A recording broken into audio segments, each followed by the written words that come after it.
Hello, everyone, and welcome back. Today, we're continuing our talk on the book "What If Jesus Was Serious" and by Skye Jethani.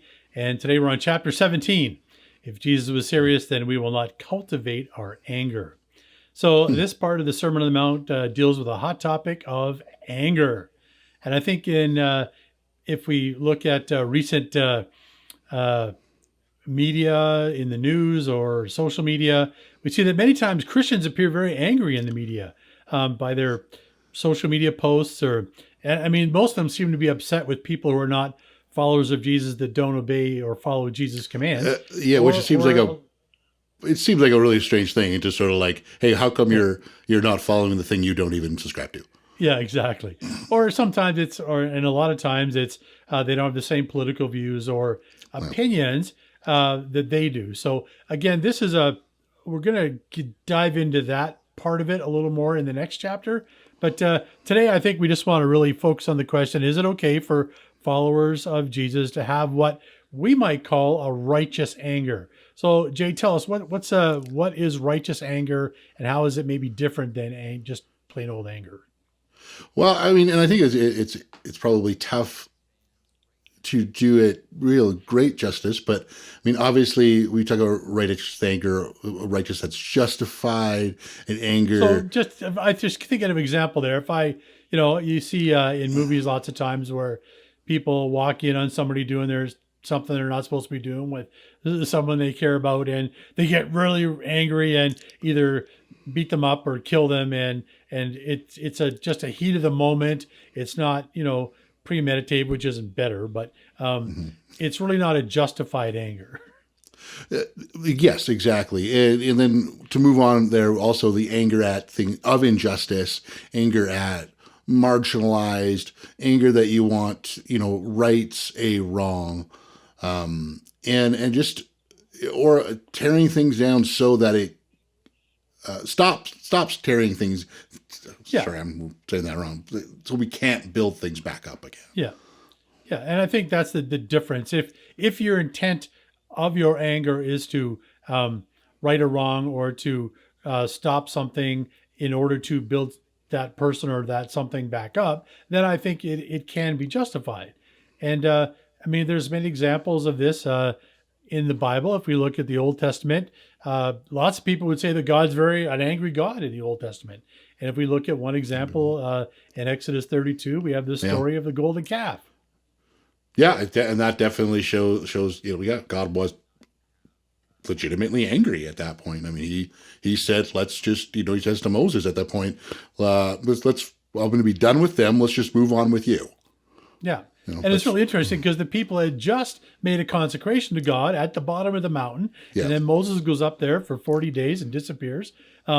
Well, he's talking to God to get the law at that point. And even in those 40 days, they go from, they've just been rescued from Egypt in a dramatic way. And they've just sort of consecrated or made a vow to follow the one true God. And then 40 days go by and they kind of throw it all out the window. yeah, And then even in the New Testament, we see cases where Jesus gets angry. We have the case in the where he comes into the temple and he's kind of brokenhearted at what's going on in the that's temple, right. and he starts turning over tables and throwing people out and releasing animals that were supposed to be for sacrifice. And so you can see that in this case, when he explains why he did it, he was very Hmm. justified in that because the Pharisees had turned the the temple into a marketplace for making a profit over people who were trying to get to make sacrifices. And then there's very much a call to the issue of oppression is in there. The Yeah, issue to the marginalized people. So there's a lot going on there that really again brings justification to that anger. yeah, and I think if we look at Jesus' example, lots of times he gets very frustrated with the Pharisees and he lashes out in anger at them for being hypocritical Yeah, because they give the impression they're following God, but they their motivation or their heart is in the wrong place, and they don't make it easy for others to follow God because they want themselves to look good. that's right. Okay, so I guess that begs the question then, if God or Jesus demonstrated righteous anger, shouldn't we as his followers be allowed to follow his example? Yeah, to a degree. And I think Skye in the book says, you know, maybe in the right hands, with the right training, and from the right heart, anger can be wielded righteously. But in most Absolutely. cases, it isn't. It's just a destructive force. So there's a lot of qualifiers in there for Yeah. righteous anger. Well, and I really like how he kind of goes in there, and I think this is the question we need to ask ourselves is, can we really trust ourselves to walk out in righteous anger? And I remember reading this the first time, and actually really liking Skye's honesty Yeah. in this, and that he says he doesn't trust himself, that he has misfired too many times and hurt too many people with his anger. And like for me, that was I could relate to that. Yeah, me too. And and it was just sort of like, oh yeah, like I really, when it comes to anger, I want to be, we want to deal with it, but we really want to give that to God to make sure, hey, is this a thing? And Yeah. then how?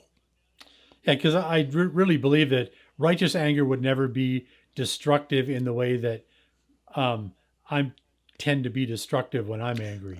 Is that even if Me as I'm well. right and I'm justified in doing it, I end up taking it too far, and Yeah, I take down another person, or I with the it even becomes intentional to really just kind of destroy them so that they can't come back at me or come back to whatever they were doing that made me mad in the first place. So, right. and I don't think that it goes beyond righteous at that point. Absolutely, absolutely. So when Jesus is talking about this in the Sermon on the Mount, he makes a really striking statement. He kind of infers that the punishment for anger should be the same as for murder. In Matthew 5:21 and 22, it says, Mm, "You've heard that your ancestors were told you must not murder. If you commit murder, you are subject to judgment. But I say, if you are even angry with someone, you are subject to judgment." So Jesus kind of raises the bar here. I think everybody in most cultures would agree that intentional murder is punishable. yeah, But here Jesus kind of raises the bar for his followers and says, uh, you're not even to get angry with someone. So I mean, to me, that just like boom, right in the head there. That's quite a leap for me.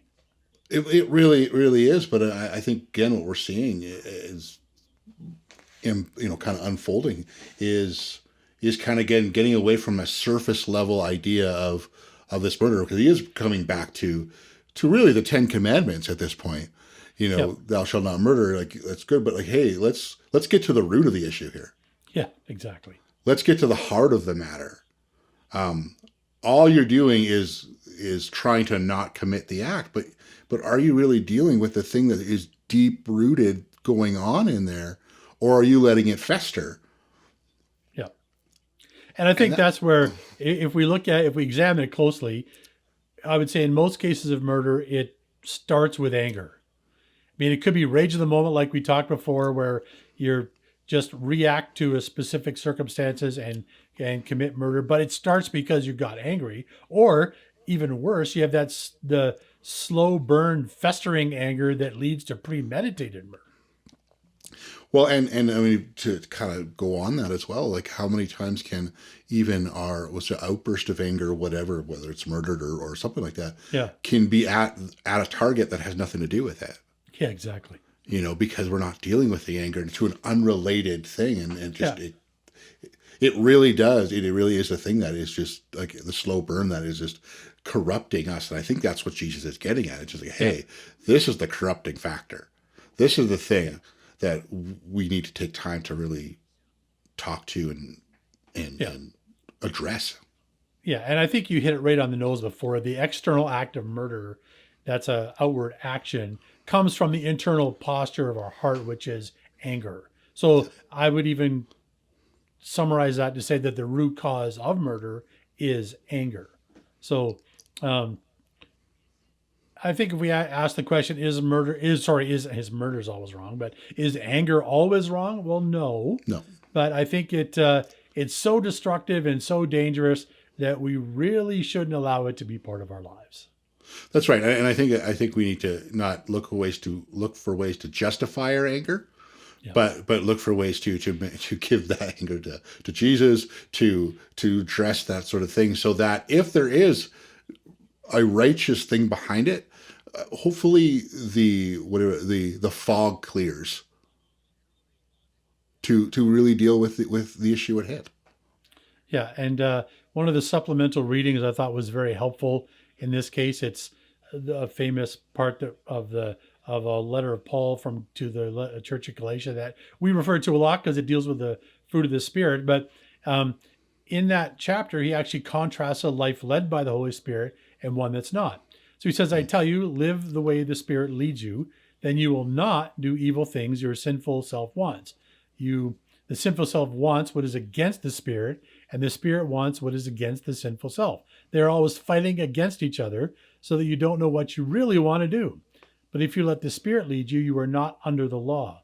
The wrong things the sinful self does are clear: sexual sin, morally bad, shameful things, worshiping false god, taking part in witchcraft, hating people, causing trouble, being jealous, angry is in there, or selfish, causing people to argue or dividing into separate groups, being filled with envy, getting drunk, having wild parties, and doing other things like this." And then he says, "I warn you now, as I warned you before, the people who do these things will not have a part in God's kingdom.